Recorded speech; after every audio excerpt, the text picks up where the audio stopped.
Alright, I'm Chantel, and this is called Watch the Throne. Am I the descendant of forcefully ignorant field workers or kings and queens? I don't know.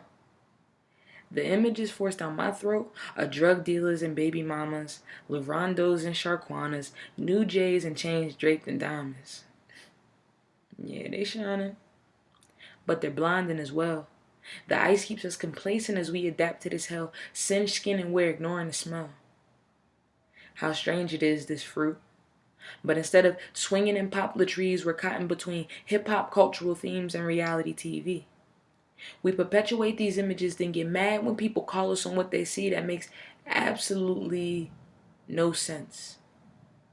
But we're too concerned with what absolutely makes sense, dollars, currency. So currently, there's a generation that values only green paper with no backing, with backtracking.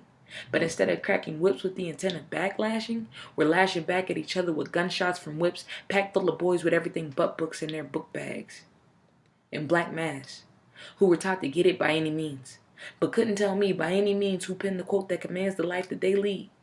Sir Malcolm X is just cover art to a Nicki Minaj song now, it seems.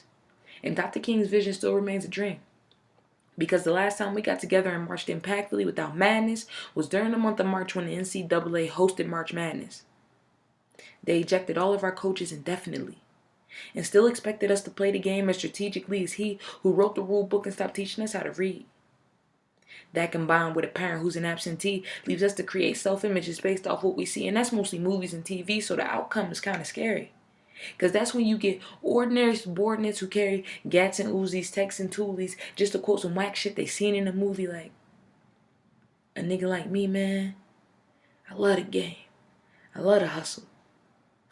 Under Instagram pictures with all flexing no muscle, yeah, you seen it.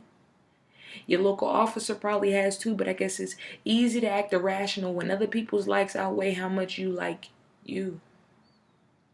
Or love, rather. But if roses can grow from concrete and caged birds can sing comprehensible notes, is it too far off to think that one can learn to love self even if never shown? I mean, loving yourself beyond the I don't need anybody but me post-breakup phase and finding acceptance in hidden imperfections and then watching them fade. But if you choose to stand tall over misinterpretations of flaws and all, unreceptive to change, then you'll never be able to look back and actually fall in love with how far you came. But I guess it's easier to succumb to temporary forevers. To be sedated by struggle and seduced by the dreams they sell us. Well, as a consumer, I exercise my right not to buy into processed and prepackaged pieces of the American pie so you can keep the green boxes McDonald's is slanging for $1.09 because I'm going to make mine from scratch. With just the right amount of timing and the richest of ingredients. And do you know who I sit down to eat it with?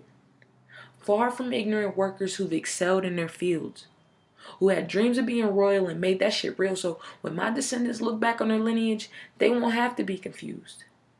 Because there'll be a third part newly infused where the kings and queens rose from the fields they made their second home and took the necessary steps to rebuild the throne.